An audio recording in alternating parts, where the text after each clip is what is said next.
हैं। आप हैरान हो जाएंगे ये सुनकर कि केंद्र सरकार और महाराष्ट्र सरकार को ये मालूम है कि बाबा साहब अंबेडकर की निशानियां तबाह हो रही हैं। इंडिया टीवी के पास सबूत हैं कि केंद्र सरकार और राज्य सरकार के पास इस बर्बादी की पूरी खबर है, लेकिन बाबा साहब के नाम पर अरबों रुपए के प्रोजेक्ट बनाने वाली इन सरकारों के पास बाबा साहब की ऐतिहासिक और अनमोल निशानियों के लिए पैसा और वक्त दोनों नहीं है। कैमरामैन नासिर आजिज खान के साथ अभिषेक उपाध्याय, चिंचोली, नागपुर, इंडिया टीवी।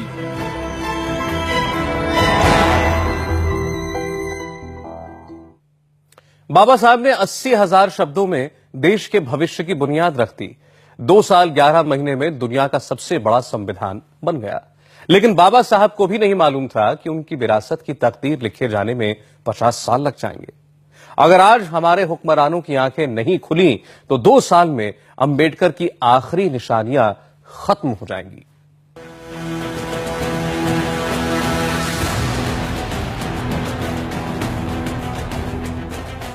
जिस संविधान को बरकरार रखने की शपथ भारत के राष्ट्रपति से लेकर हर चुना हुआ जनप्रतिनिधि लेता है, जिससे 120 करोड़ लोगों का ये देश चलता है, आप हैरान हो जाएंगे उस संविधान का ड्राफ्ट तैयार करने वाले ऐतिहासिक टाइपराइटर को देखकर।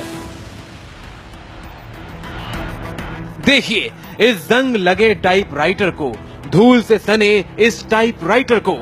आज से 63 साल पहले इसी टाइपराइटर के बटनों पर बाबा साहब अंबेडकर की उंगलियां चल रही थीं। देश का संविधान बन रहा था।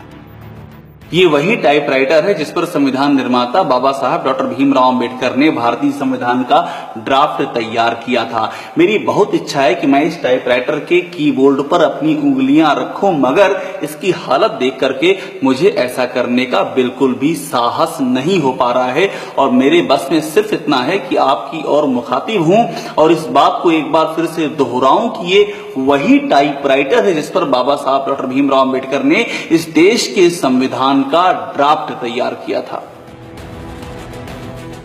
अब संविधान के निर्माण का जरिया बनी इन कुर्सियों की हालत भी देखिए। इनकी बनाई टूट रही है, लोहों पर जंग लग चुकी है, लकड़ियों पर दीमक हमला कर रहे हैं। स्थिति कितनी गंभीर है ये बताने के लिए हम म्यूजियम में रखी बाबा साहब की एक एक निशानियों को देख रहे थे। हम हैरान थे इस बात को देखकर कि महाराष्ट्र सरकार और केंद्र सरकार दोनों को इस अफसोसनाक सच की पूरी जानकारी है।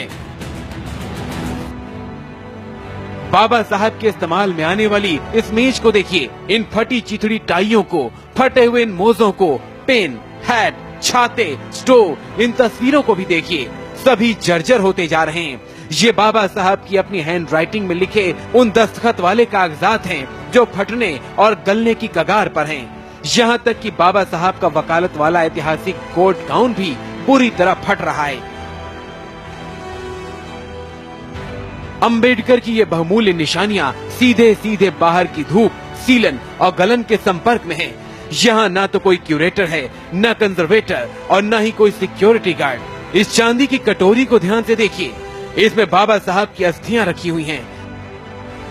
और अब यहाँ के ट्रेजरार के मुंह से निकली इस चेतावनी को सुनिए कि 2 साल, सिर्फ 2 साल और फिर यहाँ कुछ भी नहीं बचेगा।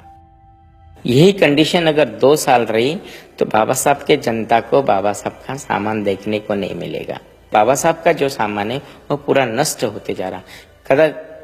अगर 2 साल गवर्नमेंट अगर ध्यान नहीं देती तो मेरे को नहीं लगता कि 2 साल के ऊपर भी ये जो बाबा साहब का सामान है आने वाले पब्लिक को देखने को मिलेगा। कल इसी संसद भवन में हर पार्टी के नेता बाबा साहब की मूर्ति के आगे कतार लगाएंगे।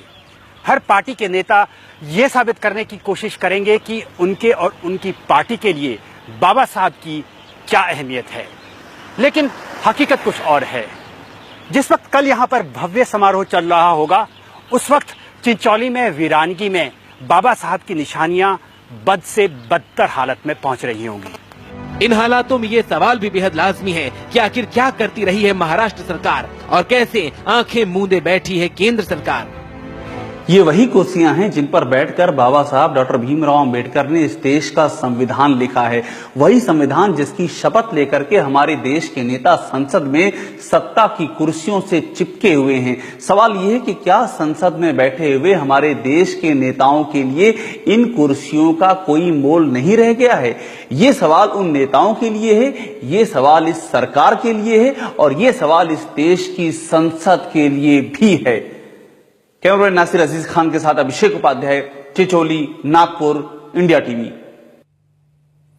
यूपीए सरकार और महाराष्ट्र सरकार दोनों ही इस सच से वाकिफ हैं। बाबा साहब के नाम पर हजारों करोड़ की योजनाओं का दावा करती हैं ये सरकारें। केंद्र सरकार के 2 मंत्रालयों के बीच पिछले 3 साल से बचाव के नाम पर कागजी कार्रवाई जारी है। अब आपको दिखाएंगे कैसे फुटबॉल की तरह बाबा साहब की निशानियों को एक पाले से दूसरे पाले में फेंका जा रहा है। बाबा साहब को करोड़ों लोगों के लिए संविधान लिखने में सिर्फ 222 पन्ने लगे, लेकिन उनकी चंद निशानियों को सहेजने के लिए न जाने कितने पन्ने केंद्र और राज्य सरकारों ने अपनी फाइलों में दबा दिए।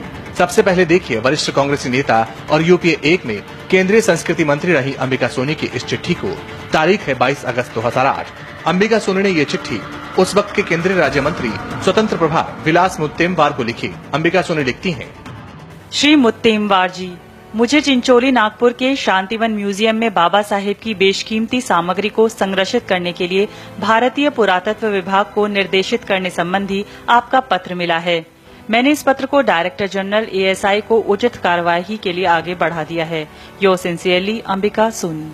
इससे पहले विलास मुत्तेमवार को इस म्यूजियम का रखरखाव करने वाली इंडियन बौद्ध काउंसिल की ओर से कई चिट्ठियां लिखी गयी। उन्होंने इसे उस वक्त की संस्कृति मंत्री रही अंबिका सोनी को बढ़ाकर अपनी खानापूर्ति कर ली।